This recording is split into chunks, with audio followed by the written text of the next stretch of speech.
वक्रतुंड महाकाय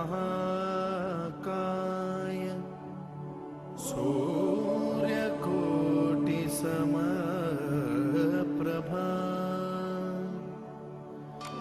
निर्विघ्नं कुरु मे देव सर्वकार्येषु सर्वदा।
आज हम जिस अध्याय को शुरू करने जा रहे हैं, जिस चैप्टर को शुरू करने जा रहे हैं, उसका नाम है विद्युत या इलेक्ट्रिसिटी। विद्युत या इलेक्ट्रिसिटी का हमारे जीवन में बहुत अधिक महत्व है। सवाल उठता है कि विद्युत या इलेक्ट्रिसिटी होती क्या चीज़? विद्युत या इलेक्ट्रिसिटी एक प्रकार की ऊर्जा है, एक प्रकार की एनर्जी है, जो कि विद्युत आवेश इलेक्ट्रिक चार्ज के प्रवाह के कारण पैदा होती है। विद्युत क्या है? विद्युत एक प्रकार की ऊर्जा है, एक प्रकार की एनर्जी है, जो कि विद्युत आवेश के यानी इलेक्ट्रिक चार्ज के प्रवाह के कारण पैदा होती है। प्रवाह यानी फ्लो, इलेक्ट्रिक चार्ज के फ्लो के कारण विद्युत पैदा होती है। ठीक है, विद्युत क्या हुई? विद्युत एक प्रकार की ऊर्जा है जो कि विद्युत आवेश इलेक्ट्रिक चार्ज के प्रवाह यानी फ्लो के कारण पैदा होती है। अब सवाल उठता है कि ये इलेक्ट्रिक चार्ज यानी विद्युत आवेश क्या होता है? ठीक है, क्या सवाल पैदा होता है कि आखिर ये विद्युत आवेश क्या होता है? इलेक्ट्रिक चार्ज जो उसकी बात हमने की, ये इलेक्ट्रिक चार्ज या विद्युत आवेश क्या होता है? विद्युत आवेश का जो प्रवाह है, जो फ्लो है, इलेक्ट्रिक चार्ज का जो फ्लो है, उसके कारण विद्युत पैदा होती है। विद्युत क्या है? एक प्रकार की एनर्जी है जो कि विद्युत आवेश यानी इलेक्ट्रिक चार्ज के फ्लो के कारण, प्रवाह के कारण पैदा होती है। अब हमारा सवाल ये है कि आखिर ये विद्युत आवेश होता क्या है? विद्युत आवेश यानी इलेक्ट्रिक चार्ज विद्युत चुंबकीय क्षेत्र में रखे जाने पर किसी पदार्थ के द्वारा अनुभव किया जाने वाला एक बल है। विद्युत आवेश क्या है? इलेक्ट्रिक चार्ज क्या है? कि अगर किसी पदार्थ को हम विद्युत चुंबकीय क्षेत्र में रख दें, किसी सब्सटेंस को अगर हम विद्युत चुंबकीय क्षेत्र में रख दें और ऐसा करने पर उस सब्सटेंस के, उस पदार्थ के परमाणुओं के द्वारा जो बल महसूस किया जाता है, जो फोर्स महसूस किया जाता है, वो है इलेक्ट्रिक चार्ज, वो है विद्युत आवेश।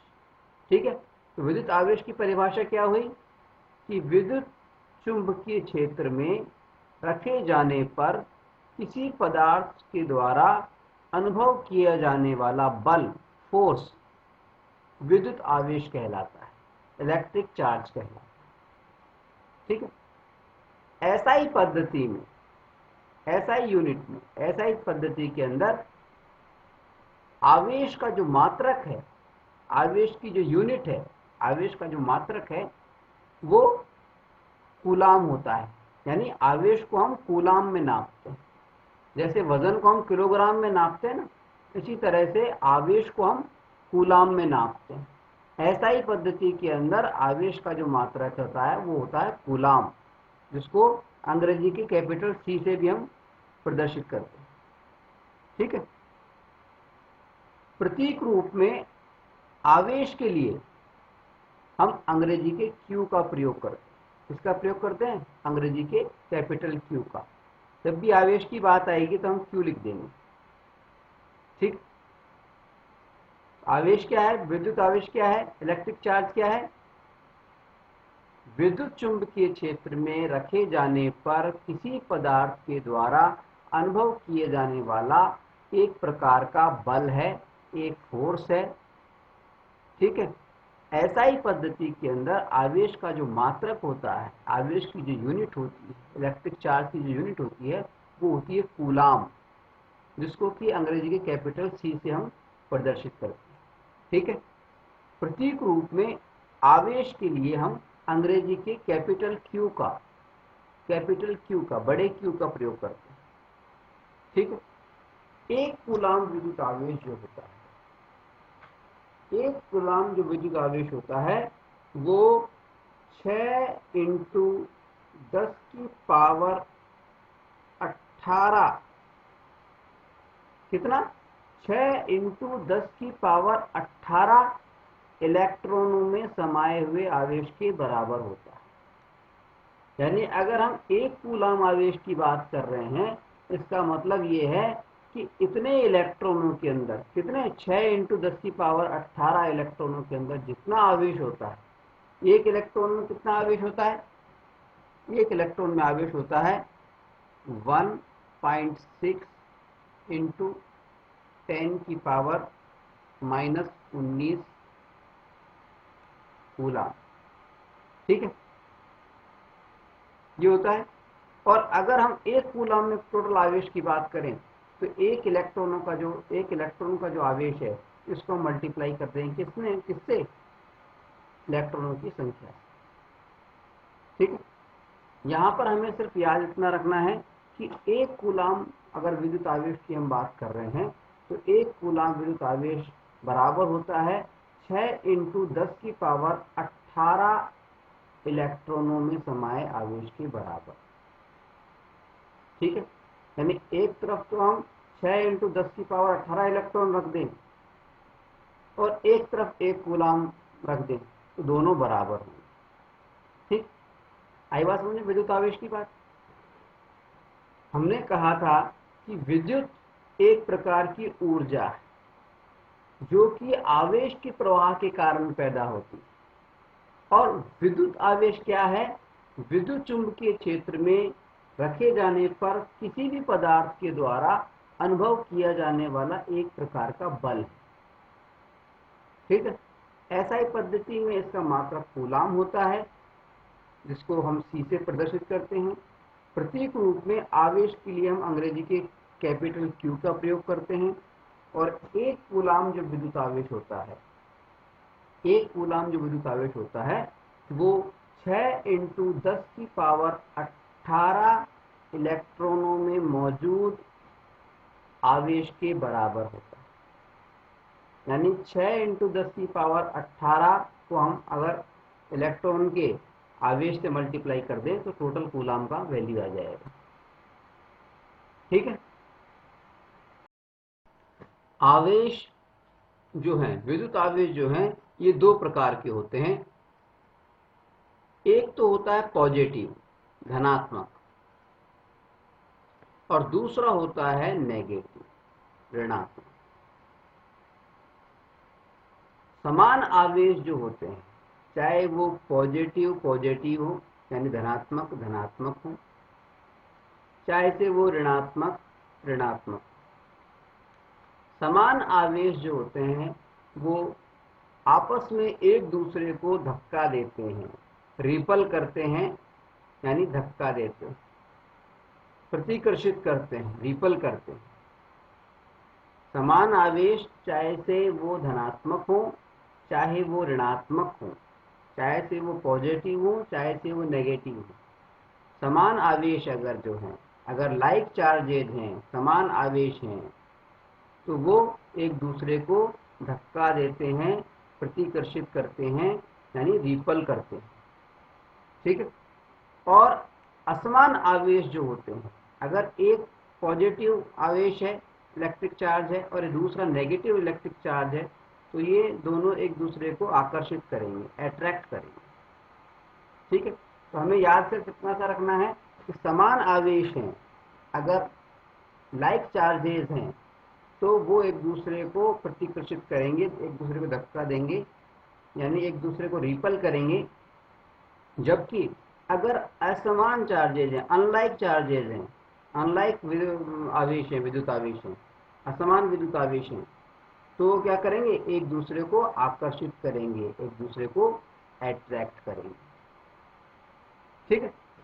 अब अगर हम किसी परमाणु के नाभिक के अंदर, परमाणु के नाभिक के अंदर आवेश की बात करें, तो परमाणु के अंदर हम जानते हैं 3 प्रकार के तत्व पाए जाते हैं। पहला है प्रोटॉन, दूसरा है इलेक्ट्रॉन, और तीसरा है न्यूट्रॉन।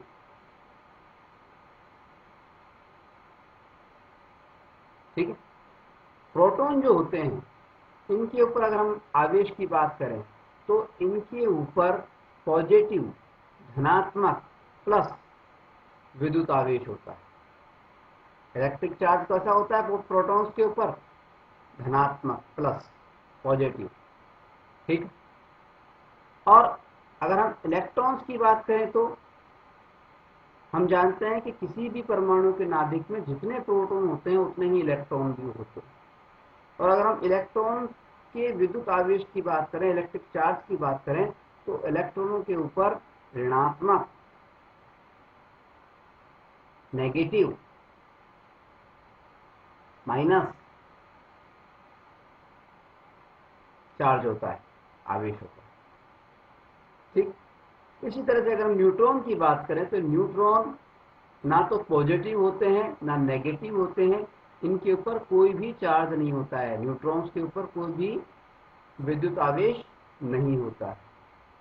ठीक है। तो यहाँ पर हमें 2 बातें ध्यान रखनी है कि समान आवेश जो हैं वो एक दूसरे को धक्का देते हैं, असमान आवेश जो हैं वो एक दूसरे को आकर्षित करते हैं। और परमाणु के नाभिक में जो 3 प्रकार के तत्व होते हैं, उनमें प्रोटॉन्स के ऊपर धनात्मक आवेश होता है, इलेक्ट्रॉन्स के ऊपर ऋणात्मक आवेश होता है, और न्यूट्रॉन्स पर कोई आवेश नहीं होता, वे उदासीन होते हैं। अब हम थोड़ी सी चर्चा करेंगे चालक यानी कंडक्टर व अचालक यानी इंसुलेटर। इसके ऊपर हमारे लेसन में बार बार ही चालक शब्द आएगा, कंडक्टर शब्द आएगा।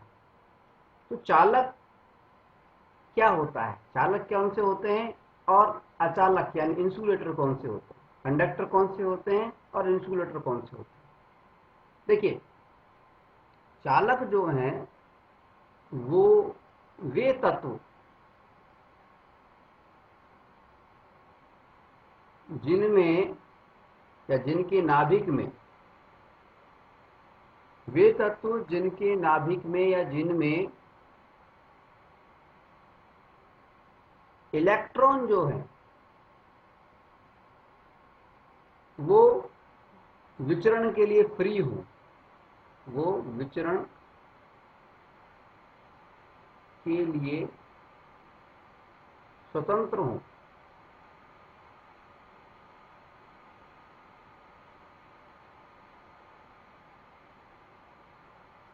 उन तत्वों को हम बोलते हैं चालक या कंडक्टर। ठीक है, यहां मैं तत्व शब्द इस्तेमाल कर रहा हूं, तत्व में धातु अधातु दोनों शामिल हो गए हैं। ठीक है, वे तत्व जिनमें इलेक्ट्रॉन जो हैं, जिन पे कि नेगेटिव चार्ज होता है, वो विचरण के लिए स्वतंत्र होते हैं, वो क्या कहलाते हैं? कंडक्टर। ठीक, यहां हम आपको एक बात बता दें, थोड़ी देर पहले भी हमने बताया था कि परमाणु के, किसी भी परमाणु के नाभिक के अंदर 3 प्रकार के तत्व होते हैं। कौन कौन से? प्रोटॉन, न्यूट्रॉन और इलेक्ट्रॉन। प्रोटॉन और न्यूट्रॉन तो क्या होते हैं? नाभिक के अंदर होते हैं। प्रोटॉन और न्यूट्रॉन तो अंदर होते हैं, और इलेक्ट्रॉन जो होते हैं ये इस नाभिक के चारों ओर चक्कर लगाते रहते हैं, अलग अलग कक्षाओं में, अलग अलग शेल्स के अंदर नाभिक के चारों ओर चक्कर लगाते रहते हैं इलेक्ट्रॉन। ठीक है, प्रोटॉन्स जो हैं उनकी जो पोजीशन होती है वो स्थिर होती है, वो मूवमेंट नहीं कर सकते, मूवमेंट के लिए फ्री नहीं होते। ठीक है, और इलेक्ट्रॉन जो होते हैं वो मूवमेंट के लिए फ्री होते हैं। अधिकांश तत्वों के अंदर इलेक्ट्रॉन जो होते हैं वो मूवमेंट के लिए फ्री होते हैं। ठीक है, तो ऐसे तत्व जिनमें इलेक्ट्रॉन विचरण के लिए, मूवमेंट के लिए स्वतंत्र हो, फ्री हो, उनको तो हम कह देते हैं कंडक्टर यानी चालक। ऐसे जो हैं कंडक्टर, जो हैं चालक, जो हैं इनके अंदर विद्युत धारा जो होती है, इलेक्ट्रिसिटी जो होती है, वो प्रवाहित हो सकती है, विद्युत प्रवाहित हो सकती है। इनको चालक भी बोलते हैं और संवाहक भी बोलते हैं। संवाहक, कंडक्टर को संवाहक भी बोल देते हैं, चालक भी। अचालक को असंवाहक, असंवाहक। असंवाहक वे तत्व हैं जिनके अंदर की इलेक्ट्रॉन जो होते हैं विचरण के लिए स्वतंत्र नहीं होते हैं। ठीक है, जैसे लकड़ी, वुड, प्लास्टिक। लकड़ी, प्लास्टिक ऐसी चीजें हैं जिनके अंदर इलेक्ट्रॉन्स जो होते हैं वो विचरण के लिए स्वतंत्र नहीं होते हैं। इसका मतलब ये है कि इनके अंदर विद्युत का संचालन, संवहन नहीं किया जा सकता। इनको हम इंसुलेटर कहते हैं, असंवाहक कहते हैं, अचालक कहते हैं। ठीक, तो 2 तरह की चीजें हो गई। एक तो हो गई चालक। चालक मतलब उस वे पदार्थ जो कि जिनमें कि इलेक्ट्रॉन विचरण के लिए स्वतंत्र होते हैं, अर्थात जो कि विद्युत का संचालन, संवहन करते हैं, उनको तो हम कहते हैं चालक या कंडक्टर। और वे पदार्थ जिनमें इलेक्ट्रॉन विचरण के लिए स्वतंत्र नहीं होते, अर्थात विद्युत का संचालन नहीं करते, उनको हम कहते हैं अचालक, असंवाहक या इंसुलेटर।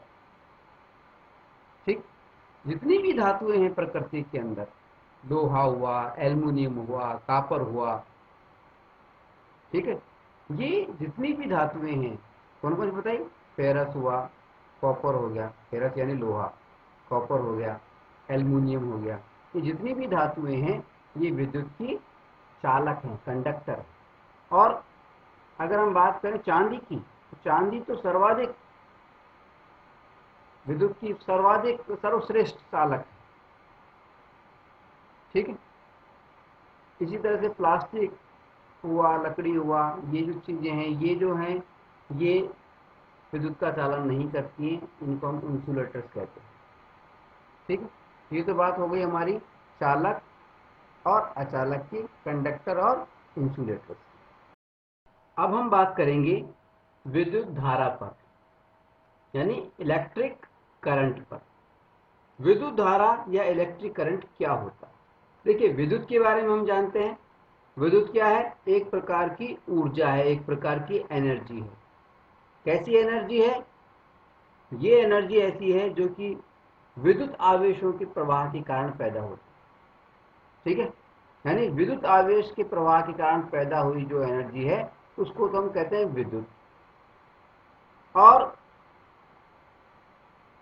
किसी चालक में विद्युत आवेश के प्रवाह की दर, रेट, उसको हम कहते हैं विद्युत धारा। विद्युत और विद्युत धारा में क्या फर्क है? विद्युत तो है केवल विद्युत आवेशों का प्रवाह, जबकि विद्युत धारा जो है वो है विद्युत आवेश के प्रवाह की दर। ठीक है, तो विद्युत धारा क्या हुई? किसी चालक के अंदर, किसी भी कंडक्टर के अंदर, यानी ऐसे तत्व के अंदर जिसके अंदर की विद्युत का संचालन किया जा सकता है, हो सकता है, जिसके अंदर फ्री इलेक्ट्रॉन्स पाए जाते हैं। ठीक है, किसी भी चालक के अंदर विद्युत आवेश के प्रवाह की दर को हम क्या कहते हैं? विद्युत धारा, यानी इलेक्ट्रिक करंट। ठीक, अन्य शब्दों में अगर हम कहना चाहें तो एकांक समय में, एकांक का मतलब है एक अंक वाला समय, यानी 1 सेकंड भी हो सकता है, 1 मिनट भी हो सकता है। ठीक है, एकांक समय में, एक इकाई वाले समय में, यानी 1 सेकंड में या 1 मिनट में किसी चालक के, किसी भी कंडक्टर, कोई भी तार है, कंडक्टर है, उसके अनुप्रस्थ काट में, अनुप्रस्थ काट का मतलब होता है जैसे मान लीजिए ये कोई तार है, तो इसकी जो मोटाई है उसको राउंड में अगर हम काट लें तो ये जो, अगर मान लो इसको काटा, यहाँ पर ये जो गोल ये है, ये अनुप्रस्थ काट कहलाता है। क्रॉस सेक्शनल एरिया, अनुप्रस्थ काट। ठीक, तो अन्य शब्दों में हम कह सकते हैं कि एकांक समय में, यानी 1 सेकंड में किसी चालक के, किसी कंडक्टर के, यानी किसी ऐसे तत्व, ऐसे पदार्थ के जिसमें कि विद्युत का चालन किया जा सकता है, कि अनुप्रस्थ काट में प्रवाहित होने वाले विद्युत आवेश की मात्रा को हम विद्युत धारा कहते हैं। ठीक है, उदाहरण के लिए हम लेते हैं, मान लीजिए ये कोई चालक, ये कोई तार है और इसके अंदर ये अनुप्रस्थ काट यहां से हमने काट लिया और ये कुछ आवेश है, इनका फ्लो हो रहा है।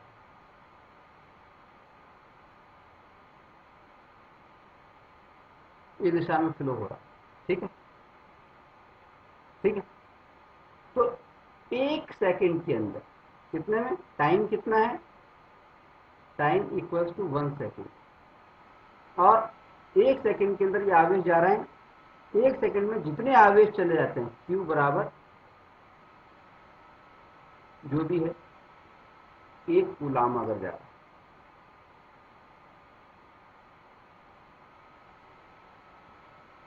ठीक है, आवेश जो भी जा रहा है, Q जा रहा है, T समय में अगर Q आवेश जा रहा है तो इस अनुपात को, यानी Q बाई टी,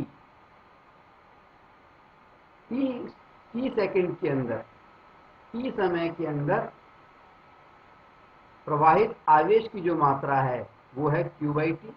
और ये जो Q बाई टी है, आवेश, एक निश्चित समय में प्रवाहित विद्युत आवेश की जो मात्रा है, इसी को हम कहते हैं विद्युत धारा। विद्युत धारा को प्रतीक रूप में हम अंग्रेजी के कैपिटल आई से प्रदर्शित करते हैं, कैपिटल आई। ठीक, आई बात समझ? मतलब किसी भी चालक के अंदर, किसी भी जो कंडक्टर तार है, चालक तार है, उसके अंदर आवेश जाते रहते हैं और एक निश्चित समय के अंदर जितने आवेश गुजरते हैं, उन आवेशों की जो मात्रा है उसको हम कहते हैं विद्युत धारा। आई समझ? ठीक है, एक बार फिर से बता देते हैं आपको। किसी चालक में कोई भी कंडक्टर, उसमें विद्युत आवेश के प्रवाह की जो दर होती है, प्रवाह की दर का मतलब है कि अगर t समय है t, और इस समय में q आवेश प्रवाहित हो रहा है, तो इसकी दर का मतलब है q/t, ये बराबर होता है विद्युत धारा के यानी I। ठीक है, इसी चालक में विद्युत आवेश के प्रवाह की दर को हम विद्युत धारा कहते हैं। अन्य शब्दों में हम कह सकते हैं कि एकांक समय में, एक निश्चित समय में किसी चालक के अनुप्रस्थ काट में प्रवाहित होने वाली विद्युत आवेश की मात्रा को हम विद्युत धारा कहते हैं। विद्युत धारा के लिए हम कैपिटल I का प्रयोग करते हैं। ठीक, समझ में आई कि नहीं? विद्युत धारा क्या है, विद्युत क्या है, ये तो हम समझ गए कि एक प्रकार की ऊर्जा है। ठीक है, और ये क्यों पैदा होती है? आवेश के प्रवाह के कारण पैदा होती है। अब आवेश का जो प्रवाह है उसकी जो दर है, दर का मतलब होता है कि कितने समय में कितना आवेश जा रहा है। ठीक है, यानी आवेश अपॉन समय यानी t, ये कहलाती है विद्युत धारा यानी I। ठीक है, विद्युत धारा में देखो तीन बातें हो गई, एक तो आवेश, आवेश की मात्रा, दूसरा है समय कितना लग रहा है, ठीक है, और तीसरा है विद्युत धारा। इस सूत्र के माध्यम से अगर हमें मान लीजिए आवेश दे रखा है, देखिए इसके तीन फार्मूले बन जाएंगे। एक फार्मूला तो खुद है ही, और इसका एक फार्मूला और बन सकता है इससे ही। देखिए और फार्मूले बनाते हैं हम कि देखिए यहाँ तो क्या है, I पता करना है, पता कर लिया हमने, q/t।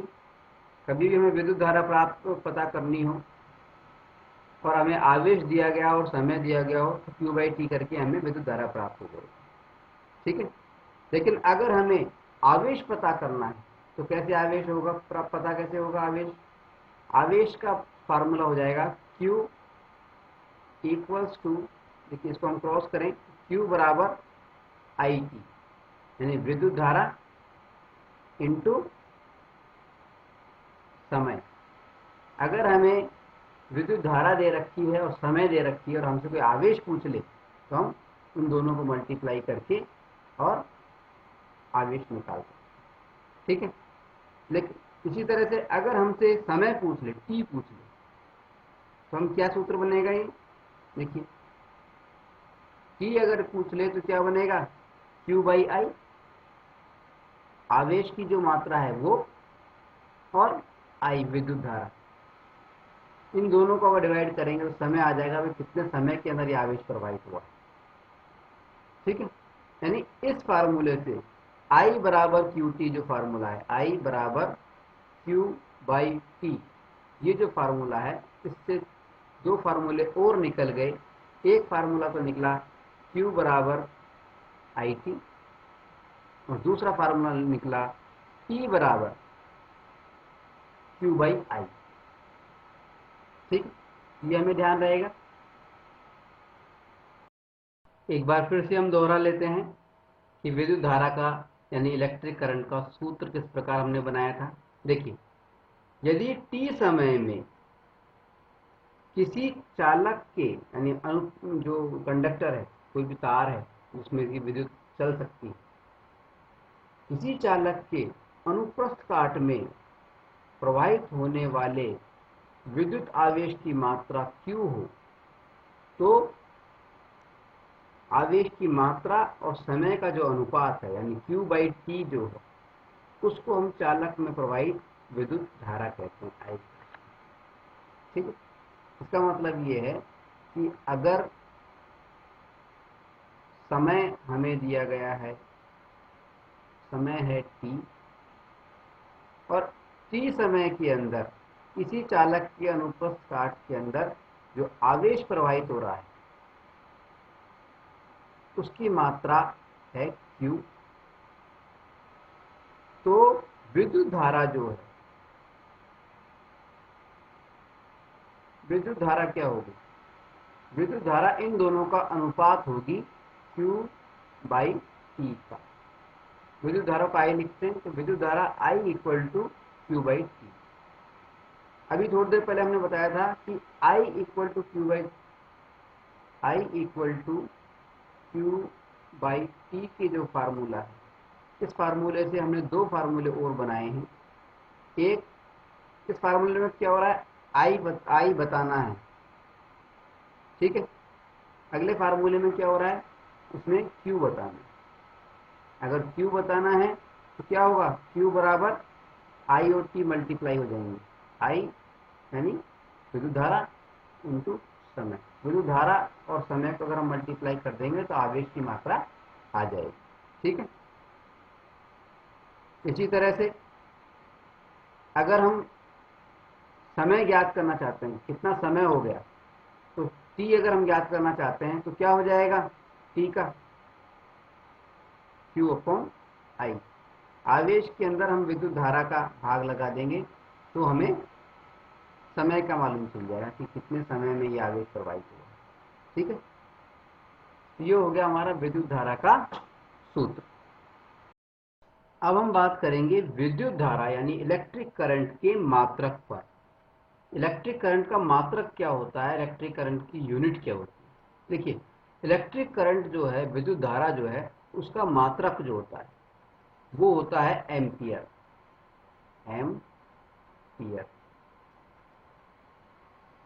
एम्पियर जिसको हम ए से प्रदर्शित करते हैं, ठीक है। अब ये जो विद्युत धारा का जो मात्रक रखा गया है, एम्पियर जो रखा गया है, ये एक फ्रांसीसी वैज्ञानिक थे। कौन थे, फ्रांस के एक वैज्ञानिक थे, फ्रांसीसी। उनका नाम था आंद्रे मेरी एम्पियर। आंद्रे मेरी एम्पियर। तो ये फ्रांसीसी विद्वान थे आंद्रे मेरी एम्पियर। इनके नाम पर विद्युत धारा के जो मात्रक है उसका नाम रखा गया है एम्पियर, ठीक है। अब एक एम्पियर का क्या मतलब हुआ, एक एम्पियर का क्या मतलब हुआ, देखिए अभी अभी हमने सूत्र किया था, उसमें हमने किया था आई बराबर क्यू बाई टी, ठीक है। अब अगर क्यू का मान, क्यू क्या है, आवेश है, तो आवेश की मात्रा एक कूलाम हो, दोनों का मतलब एक एक हो, आवेश की मात्रा एक कूलाम हो, और समय जो हो वो 1 सेकेंड, तो विद्युत धारा की जो मात्रा है वो 1 एम्पियर कहलाती है, ठीक है। यदि किसी चालक में 1 सेकेंड में, कितना में, 1 सेकेंड में 1 कूलाम आवेश प्रवाहित हो रहा है, यदि किसी चालक में 1 सेकेंड में 1 कूलाम का आवेश प्रवाहित हो रहा है, तो हम विद्युत धारा की जो मात्रा है उसको कहते हैं 1 एम्पियर। आई बात समझ में।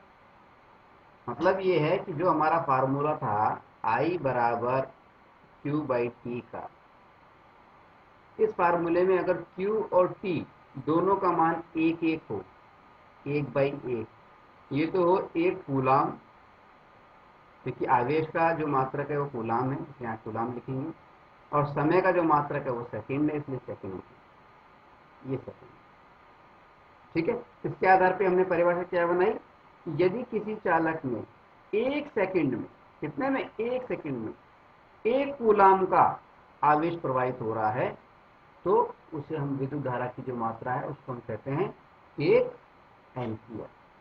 याद रहेगा। मतलब क्या हुआ कि अगर 1 एम्पियर लिखा हुआ कहीं पे, तो ये कोई चालक है, तो इसमें 1 सेकेंड के अंदर ये जो आवेश जो जा रहा है, इधर से इधर जो आवेश क्रॉस हो रहे हैं, उनकी मात्रा कितनी होगी, 1 सेकेंड में जो आवेश जा रहा है वो बराबर, उसकी मात्रा होगी कितनी, 1 कूलाम। अगर 1 सेकेंड के अंदर 1 कूलाम जा रहा है आवेश, तो विद्युत धारा का जो मान है वो कितना हो जाएगा, 1 एम्पियर। एम्पियर को ए से लिखते हैं, ठीक है। आई बात समझ में, विद्युत धारा के मात्रक की बात समझ में आ गई। ये तो भाई हमने बताया कि विद्युत धारा का जो मात्रक होता है वो एम्पियर होता है, और ये फ्रांसीसी एक विद्वान थे आंद्रे मेरी एम्पियर, उनके नाम पर इसको नाम दिया गया है। और एम्पियर के अलावा भी विद्युत धारा के कुछ मात्रक होते हैं। कौन कौन से होते हैं? देखिए, कभी कभी आपने देखा होगा कई स्थानों पे कि कहीं पे 2A, 2 एम्पियर की बजाय क्या लिखा रहता है? 2MA, 2MA। या फिर कहीं कहीं पे लिखा होता है 2μA, इस तरह का चिन्ह होता है। ठीक है, तो 2MA का क्या मतलब हुआ और 2μA का क्या मतलब हुआ? इसको म्यू बोल देते हैं, μA का क्या मतलब है? ठीक है, तो 2MA का मतलब हुआ, ऊपर वाला जो MA है मिली एम्पियर, ये हो गया मिली एम्पियर। एक मात्रक होता है मिली एम्पियर, एम्पियर से छोटे मात्रक हैं, एक तो है मिली एम्पियर और एक उससे भी छोटा मात्रक होता है माइक्रो एम्पियर। माइक्रो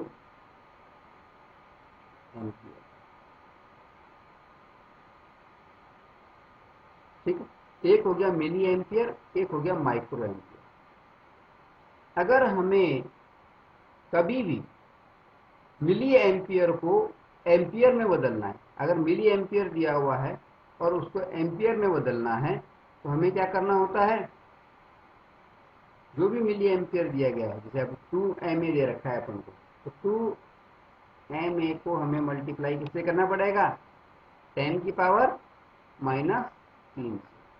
अगर हम 10 की पावर -3 से इसको मल्टीप्लाई कर देते हैं तो एम्पियर बन जाता है, मिली एम्पियर से एम्पियर बन जाता है। ठीक इसी प्रकार से अगर हम माइक्रो एम्पियर की बात करें तो 2 माइक्रो एम्पियर अगर लिखा हुआ है और उसको अगर हम एम्पियर में बदलना चाहते हैं तो उसको हम मल्टीप्लाई करेंगे 10 की पावर -6। ठीक है, आया समझ? कुल मिला के बात यह है कि विद्युत धारा का जो मात्रक होता है वो होता है एम्पियर, और एम्पियर के अलावा दो छोटे मात्रक और हैं। एक है मिली एम्पियर, जिसको MA लिखते हैं, और दूसरा है माइक्रो एम्पियर, जिसको μA लिख देते हैं। ठीक है, मिली एम्पियर को अगर एम्पियर में बदलना है तो हम 10 की घात -3 से मल्टीप्लाई करते हैं, और अगर हम माइक्रो एम्पियर को एम्पियर बनाना चाहते हैं तो माइक्रो एम्पियर की जो संख्या है उसको हम 10 की घात -6 से मल्टीप्लाई करते हैं। ठीक है, तो आई बात समझ में कि विद्युत धारा का मात्रक किस तरह से क्या होता है। अब हम थोड़ी सी चर्चा करेंगे विद्युत धारा यानी इलेक्ट्रिक करंट की दिशा और उसको मापने के यंत्र पर। देखिए, जहां तक विद्युत धारा यानी इलेक्ट्रिक करंट की दिशा का सवाल है, तो विद्युत धारा की जो दिशा होती है, इलेक्ट्रिक करंट की जो डायमेंशन होती है, दिशा जो होती है, वो क्या होती है? डायरेक्शन इलेक्ट्रॉन प्रवाह की उल्टी, विपरीत। अगर किसी चालक के अंदर इलेक्ट्रॉनों का प्रवाह प्लस से माइनस की ओर हो रहा है तो विद्युत धारा जो है माइनस से प्लस की ओर प्रवाहित है। ठीक है, इलेक्ट्रॉन का प्रवाह कैसे हो रहा है? देखिए यहां पर अगर किसी चालक के अंदर विद्युत धारा इस दिशा में, इलेक्ट्रॉनों का प्रवाह इस दिशा में हो रही है, राइट हैंड साइड में हो रहा है, तो विद्युत धारा जो है वो लेफ्ट हैंड साइड में जाएगी, उसकी दिशा लेफ्ट साइड में जाएगी। और अगर वो पहले से ही लेफ्ट में जा रहा है, इलेक्ट्रॉनों का प्रवाह लेफ्ट में जा रहा है, तो विद्युत धारा की जो दिशा है वो राइट में जाएगी। कुल मिला के याद रखने वाली बात इसमें सिर्फ इतनी सी है कि इलेक्ट्रॉनों के प्रवाह की जो भी दिशा होती है उसकी विपरीत दिशा होती है इसकी विद्युत धारा। ठीक है। दूसरी बात, विद्युत धारा जो है, इलेक्ट्रिक करंट जो है, आई जो है, एम्पियर जो है, इसको मापने के लिए हम एक विशेष प्रकार के यंत्र का प्रयोग करते हैं जिसका नाम है अमीटर। एमीटर। एमीटर। अमीटर जो है देखने में इस तरह का लगता है। देखिए इसमें एक सुई होती है रेड रंग की, ये सुई नजर आ रही है आपको, ये रेड रंग की सुई होती है। और जब भी हम इसको जोड़ते हैं, किसी भी इलेक्ट्रिक सर्किट में जोड़ते हैं अमीटर को, पहले तो हमें देखें अमीटर को जोड़ते कैसे हैं। जैसे मान लीजिए, देखिए कोई भी इलेक्ट्रिक सर्किट हो, उसको जोड़ने के दो तरीके होते हैं, एक तो श्रेणी क्रम, एक समांतर क्रम। श्रेणी क्रम का मतलब होता है कि कोई भी चालक दे रखे हैं, दो चालक दे रखे हैं, मान लीजिए एक चालक है ये वाला, इसका ए सिरा है, ये बी सिरा, और दूसरा चालक है ये वाला। ठीक है। एक कंडक्टर तो वो हो गया, एक ये हो गया ये चालक, इसका सी और ये डी सिरा हो गया। अगर बी और सी को हम कंबाइन कर दें, जोड़ दें आपस में, तो ये हो गया हमारा श्रेणी क्रम। श्रेणी क्रम, सीरीज कनेक्शन, श्रेणी क्रम। ठीक है। और अगर हम इसकी बजाय ऐसा करें कि कोई प्रतिरोध जा रहा है, ये तार जा रहा है, और इसके इन दोनों पॉइंटों को ऊपर ले जा करके और फिर दूसरा प्रतिरोध जोड़ें, कोई भी चीज को जोड़ें, तो ये हो गया समांतर क्रम, पैरेलल कनेक्शन। तो अमीटर जो है, जो ये अमीटर मशीन है, ये अमीटर जो है विद्युत धारा की मात्रा बताता है कि कितनी विद्युत धारा प्रवाहित हो रही है, और इसको हमेशा विद्युत परिपथ में इलेक्ट्रिक सर्किट के अंदर श्रेणी क्रम में जोड़ा जाता है। ठीक है, याद रहेगा। अब हम थोड़ी चर्चा करेंगे विद्युत परिपथ पर। विद्युत परिपथ को अंग्रेजी में हम बोलते हैं इलेक्ट्रिक सर्किट। विद्युत परिपथ या इलेक्ट्रिक सर्किट होता क्या है? देखिए, यदि हम इस शब्द के संधि विच्छेद पर थोड़ा ध्यान दें तो देखिए क्या लिखा हुआ है, विद्युत परि और पथ। पथ यानी होता है रास्ता, परि यानी होता है चारों ओर का, यानी ऐसा रास्ता जिसमें विद्युत चारों ओर घूमती है, उसे हम परिपथ कहते हैं, विद्युत परिपथ कहते हैं। आई समझ में? जैसे एक छोटा डायग्राम बना के बताता हूं मैं आपको कि ये विद्युत के कुछ वायर हैं, यहाँ पे हमने एक बल्ब लगा दिया है, और इस पूरे इसको यहाँ पर एक सेल से इसको जोड़ दिया है। ये सेल के अंदर ये बड़ी लाइन जो होती है, ये प्लस धनात्मक टर्मिनल को बताती है, और छोटी लाइन जो होती है ऋणात्मक माइनस को बताती है, माइनस टर्मिनल को। उसको हमने, ये जो है एक प्रकार का परिपथ।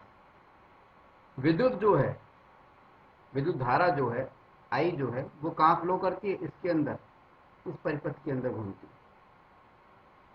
परिपथ क्योंकि ये चारों ओर घूमती है इसलिए इसको परिपथ बोलते हैं, इस रास्ते में घूमती है। तो विद्युत परिपथ क्या हुआ?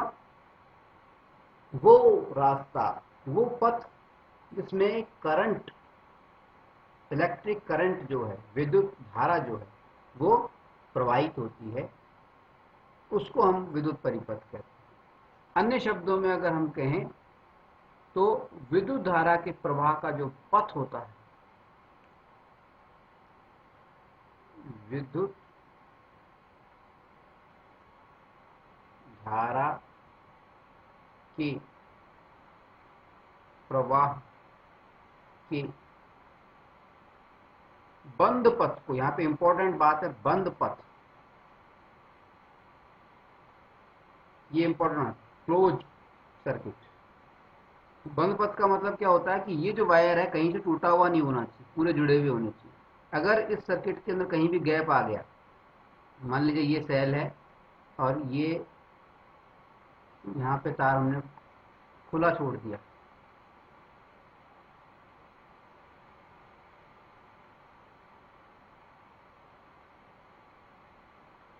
ठीक है। अब यहाँ पे बीच में गैप आ गया है, तो इसको हम विद्युत परिपथ नहीं बोलेंगे। ये विद्युत परिपथ कब बनेगा? जब ये सर्किट ये बंद हो जाएगा, पथ बंद हो जाएगा। तो विद्युत धारा के प्रवाह के बंद पथ को हम क्या कहते हैं? विद्युत परिपथ। विद्युत परिपथ या इलेक्ट्रिक सर्किट।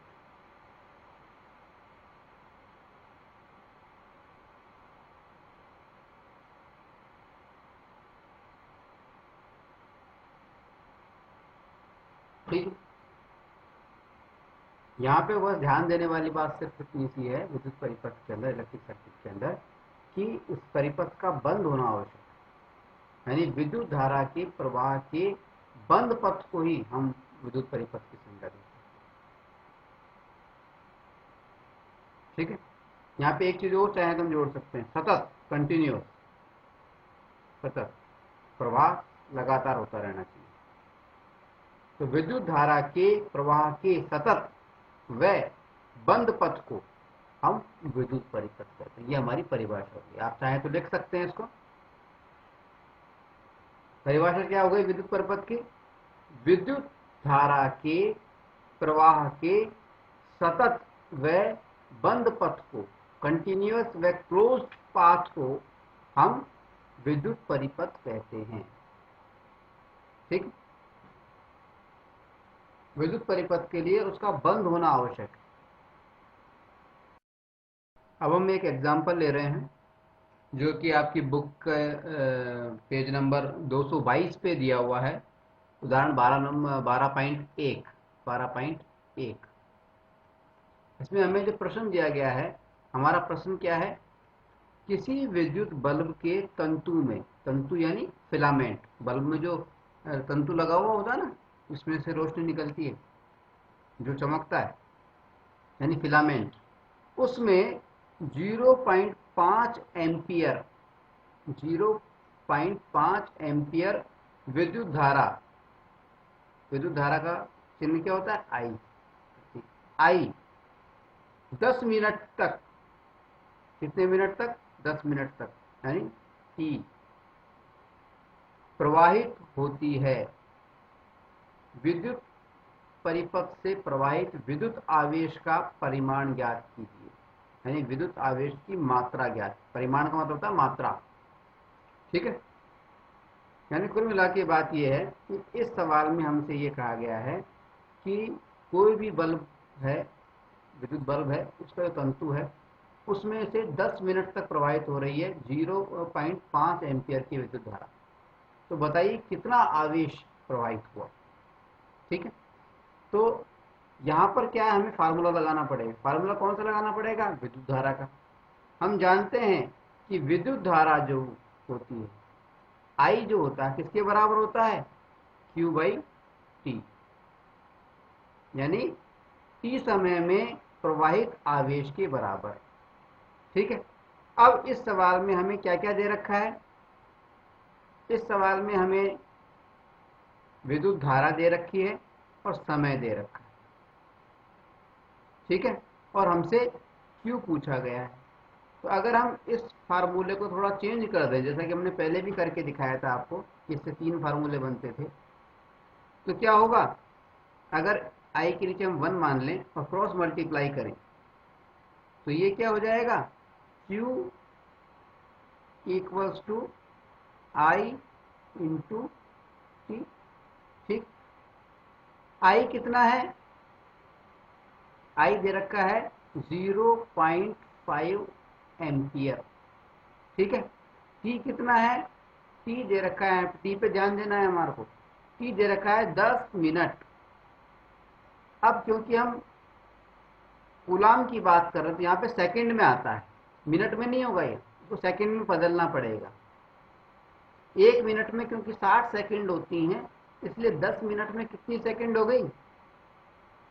600 सेकंड। तो यहाँ पे हम लिखेंगे 600 सेकंड लिखेंगे।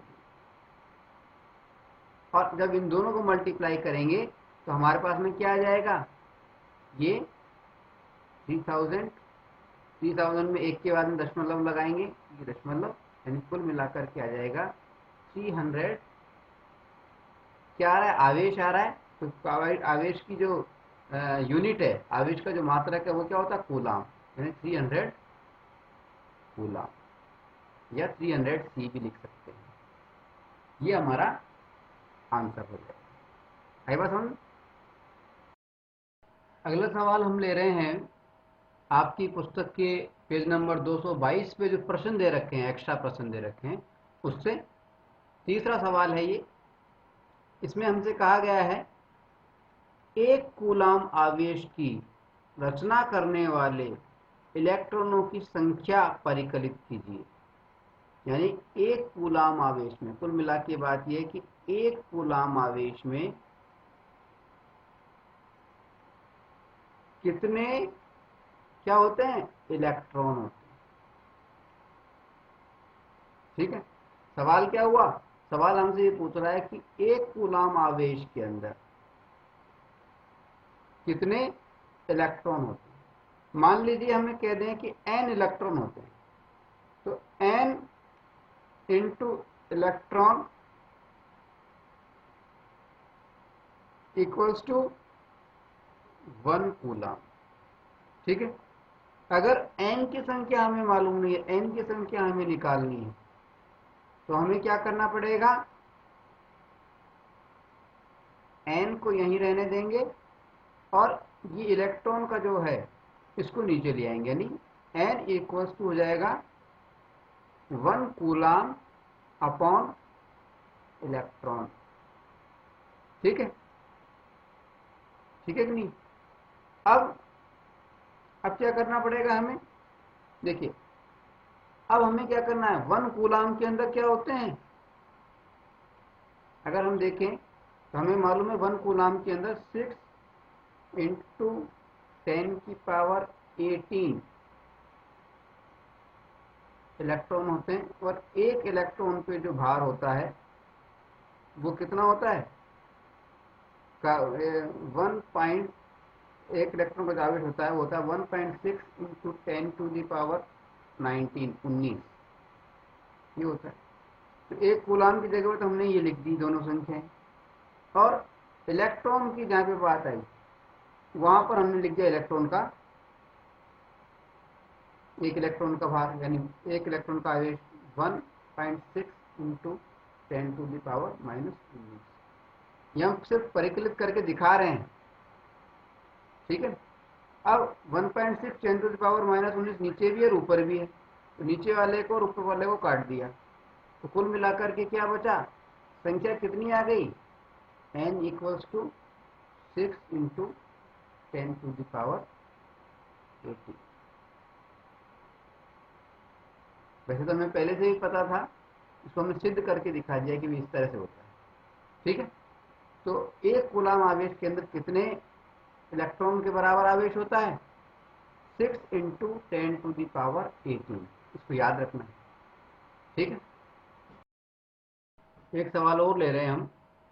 इस सवाल में हमसे कहा गया कि यदि किसी चालक से 1 मिनट में 6 इंटू 10 की पावर 7, कितने?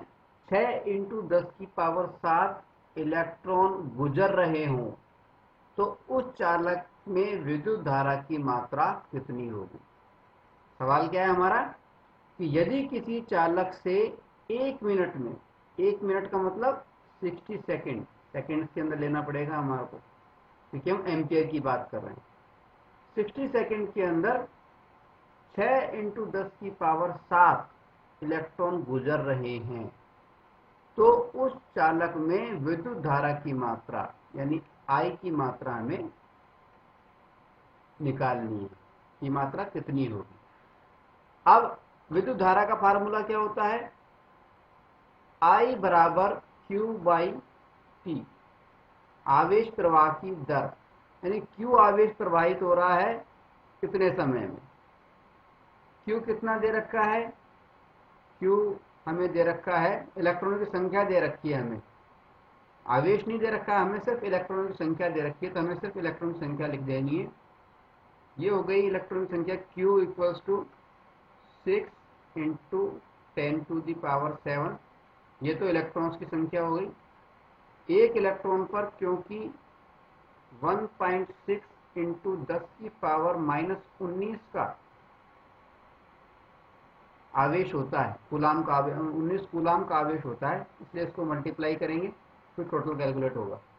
तो Q की जगह पे तो हमने लिख दिया 6 इंटू 10⁻⁷ और 1.6 इंटू 10⁻19 को मल्टीप्लाई करके, और T की जहाँ तक बात थी, T के स्थान पर हमने लिख दिया, यानी अब बटा करके अपॉन करके लिख दिया, क्या लिख दिया, T थी 1 मिनट, 1 मिनट यानी 60 सेकेंड।